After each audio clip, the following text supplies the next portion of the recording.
Hi, welcome to Pennsylvania Newsmakers, and as always, thanks for watching. Well, we've got commission after commission in the process of delivering their reports. We got the Transportation Commission. This is a part of the program you don't want to miss. But first, Brad Bumsted from the Pittsburgh Tribune Review is here. We're going to take a look at Governor Corbett, governing style, a little different than, let's say, Ed Rendell. I think so. We'll be back following these words. This is Pennsylvania Newsmakers, a fast-paced, unrehearsed weekly discussion with and about the leaders who shape your world. And now, here's your host, Terry Madonna. Hi, thanks again for watching. Well, we've got, different governors with different style. There was a lot written about Governor Corbett and, the fact that he wasn't interacting with the press and interacting with constituents the way certainly Governor Rendell had, and maybe past governors. Is that a sign of effectiveness or not? Joining me, as often is the case, is Brad Bumsted with the Pittsburgh Tribune Review. This guy's written about a number of governors almost ad nauseum. You've covered a lot of governors, haven't you, in your day? Started with Thornburg's second term, yeah. So you've got Thornburg, you've got Casey, you've got Ridge, and now Schweiker. And Schweiker, we don't want to forget that. And for a brief time, Mark Single. Mark Single, who was lieutenant governor for Bob Casey. All right, let's talk about this style business. There was a lot written during the course of the spring, especially. Governor Corbett, a little more aloof, not as available. But yet, when it was said and done, this guy got a good bit of what he wanted. Am I right or wrong about that? You're absolutely right about that. He got the main things he wanted in the state budget. That was his chief focus. He got the spending level below 27.3, no taxes. He didn't want to do a Marcellus Shale impact fee until after his commission comes in with a report. So all the things that he laid on the budget just about were completed, save for the Liberty Loan Fund. Right. One of the things that strikes me is that Governor Corbett is, he has a different background. He doesn't come from, quote, into the governorship from the world of politics per se. Right. And, I used to joke and say, well, maybe politicians are just more gabby, and Ed Rendell, gabber in chief. You guys used to have 3 press conferences a day with that guy on occasion, right? Yeah. Terry, I think Governor Rendell was an aberration in terms of governors. Good point. So gregarious, and he was so out there, anywhere. Anybody who would talk to him. About anything. He would do it. Whereas Corbett's style comes from the fact that he is inherently a federal prosecutor. That is his key background. Right. And anybody who knows anything about federal prosecutors know they don't talk loosely. Right. And they wait until they're absolutely ready, all the I's are dotted, T's are crossed before they present an indictment. Yeah, and so I don't think there's any correlation between the number of press conferences you hold and how many events that you do, out in the public, on the one hand, and how effective you are as a leader. I mean, you could probably have both styles be equally effective. I don't think either one is more effective than the other. I think that Kevin Harley, the governor's press secretary, tells me that Corbett has had far more public appearances where he's interacted with the press outside of Harrisburg. We just don't see them. But when he's in Philadelphia, when he's in Pittsburgh, he takes questions. So we don't get the full picture. Now, this is a segue to the big news. 2 weeks from now, Governor Corbett will host his first edition of Pennsylvania Newsmakers, and following that show, the week after that, State Treasurer Rob McCord will host the program. So if it all comes off, this is your host telling you this, we got a Republican governor and a Democratic state treasurer. We're nothing if we're not bipartisan. Actually, we're nonpartisan on this show. We just wanted to point this out. All right, Brad, I want to run to a break, and then when we come back, I want to ask you about all these various commissions. You've done some historical assessment of the various commissions. We now have Marcellus Shale. We have the Transportation Advisory Commission that I'm going to have Bob Latham on in a few minutes to talk about. And we've also had one other commission. Privatization Commission. Is getting underway. Lots of commissions. We'll be back with that and more following these words. This broadcast of Pennsylvania Newsmakers is presented by the Pennsylvania Chamber of Business and Industry, the statewide voice of business, and by the Pennsylvania Cyber Charter School. bringing educational innovation and freedom to the children of Pennsylvania.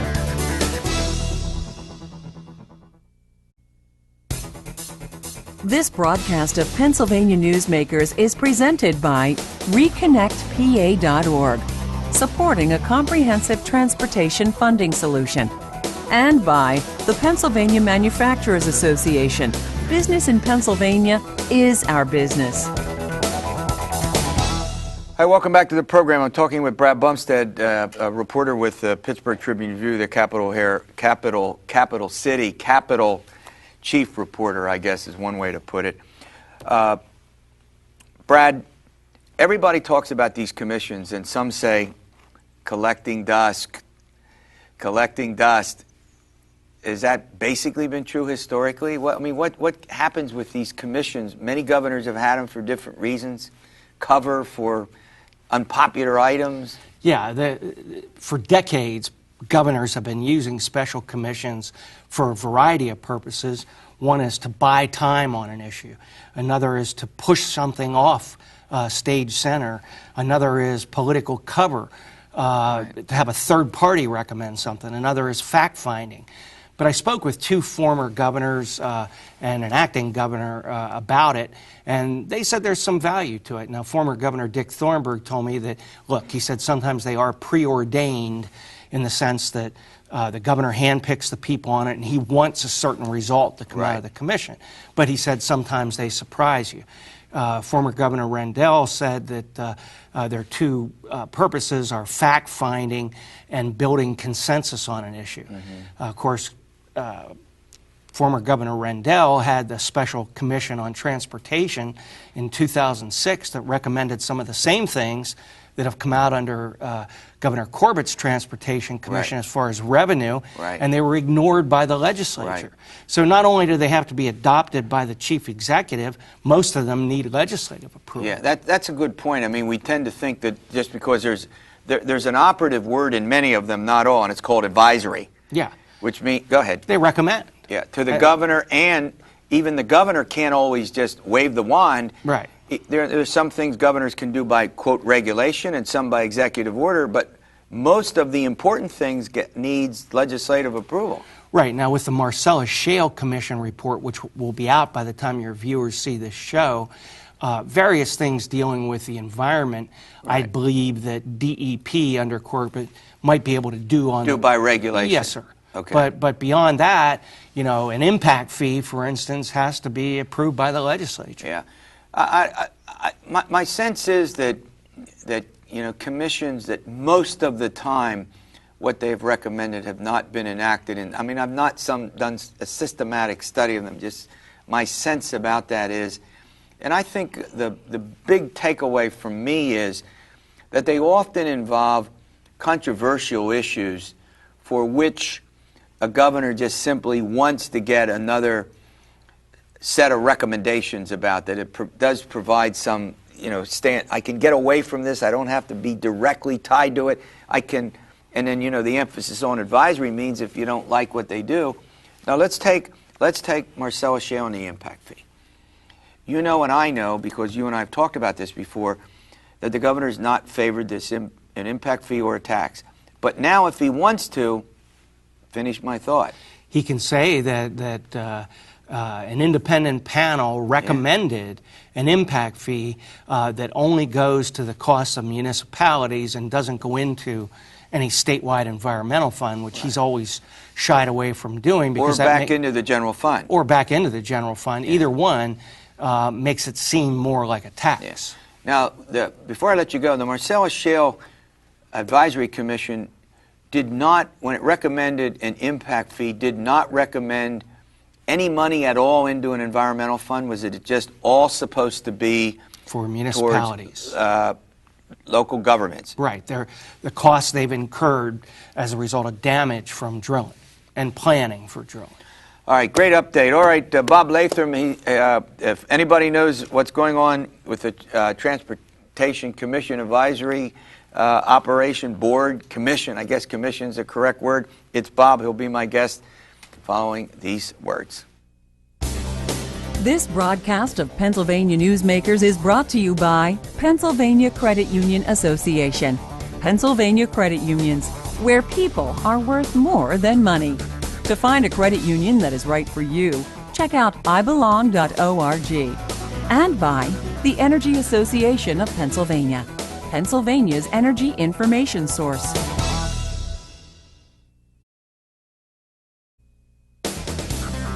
This broadcast of Pennsylvania Newsmakers is presented by the State System of Higher Education.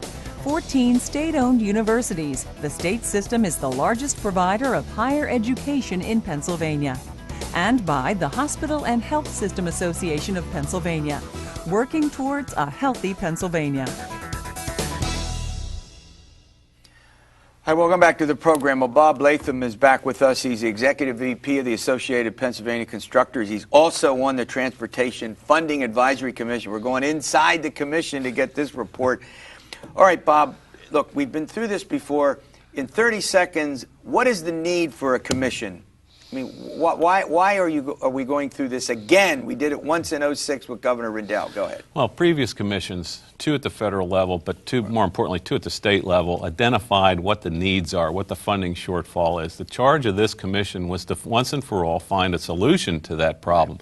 The most recent commission on studying the need said the funding gap is about $3.5 billion. Now, we didn't get there overnight, so our charge was to try to find a way to get there now, over what do time. we want to fund? I mean, why is this so important? Well, what we're about talking these roads? about improving the safety of our roadway system. We're talking about improving quality of life by reducing congestion with several strategies, not just road improvements, but also better public transit, intercity passenger rail, and then alternatives to motorized transportation. But we also have this problem of bridges needing structural repair. 25% of them. Correct me if I'm wrong. 7,000 roads of. Look, the greatest generation, as Tom Brokaw called them, they paid for and they built the interstate highway system 60 years ago. That system, along with our other system of roads and bridges, needs to be updated, needs to be maintained. The traffic levels are unprecedented and never thought of in a million years as far as what we're going to be handling, and we have to keep upgrading our infrastructure, just like your water, your sewer, and your telecommunications. And this shouldn't be a political issue. I mean, it's about business, it's about safety. This is not a Democrat-Republican deal. Who doesn't want to drive on a safe road in their community? Who doesn't want an infrastructure system that will create jobs, bring business to Pennsylvania, and make it easier for us as a distribution state to be competitive in the nation and in the world? We have the website of the commission up, everybody can read. If you want to get on that website where they have all the reports and all the testimony, the people who've come before you, I presume, and pretty comprehensive, so get on that website. All right, so now we're down to the nitty-gritty. We know we need more than $1 billion a year. We know this is important. It's called the Funding Commission. I want to get into some other things that you're doing. What are the salient recommendations you made last week about funding roads, the infrastructure? Well, the interesting thing about it is, obviously, the roads and transportation are mainly paid by the user of that system. What we found as a commission is that over the past number of years, really going back 13 years, we have not increased or kept up with inflation any of those fees, particularly driver's licensing and registration fees. The other thing that's occurred is that the General Assembly and the political leaders have allowed the state police funding to shift over to the motor license funds. The motor license fund is paying about $600 million a year just for the operations of state police. And would that money normally go to roads and bridges? That's is that correct. Your point? Okay, yeah, go ahead. My point is that. So we're talking about gradually shifting that, some of that's, not all, but some of that state police money back to the general fund over 5 years. We're talking about adjusting for inflation your driver's license and your registration fees and indexing that going forward. So don't get back in this mess. We got in this mess over a period of time. It's going to take us a while to get out of it. We're talking about recalibrating something called the oil company franchise tax that was capped in the early 1980s when we were driving around in Oldsmobiles that were getting 12 miles per gallon. For what, $1.25 a gallon? $1.25 a gallon, exactly. Yeah. And then to look at improving our public transportation, we're taking some of the what we call Act 44 money that's generated from the tolls on the turnpike, mainly in those urban areas, and shifting that money over to public transit. So we've got a comprehensive solution for roads, transit. There's also a component in there to fund ports, aviation, and this is a comprehensive solution. So if this state wants to be if we want to have a modern economy here, if we want folks to come in and create jobs, we got to have an infrastructure capable of handling that. That's true. And the jobs aspect that you mentioned, they all stay here in Pennsylvania. The important part is I just went over all of this fee structure. This doesn't go off into the ethos somewhere or into some government hole. This goes right back to private industry to create jobs here in Pennsylvania. Can't be outsourced. It'll help manufacturing here. It'll help the construction industry here. It'll help the distribution and trucking industry right here in Pennsylvania. It'll help make us, our agriculture community, which ships through the port of Philadelphia, will help us in the world market. It's very important to the future of the Commonwealth. We're going to run to break, and when we come back, I want to talk about a couple other aspects of this. But before I do we put the nail in the coffin of sell and lease the turnpike? Pennsylvania Turnpike. It did not come up during the commission deliberations. And tolling Route 80, is that going?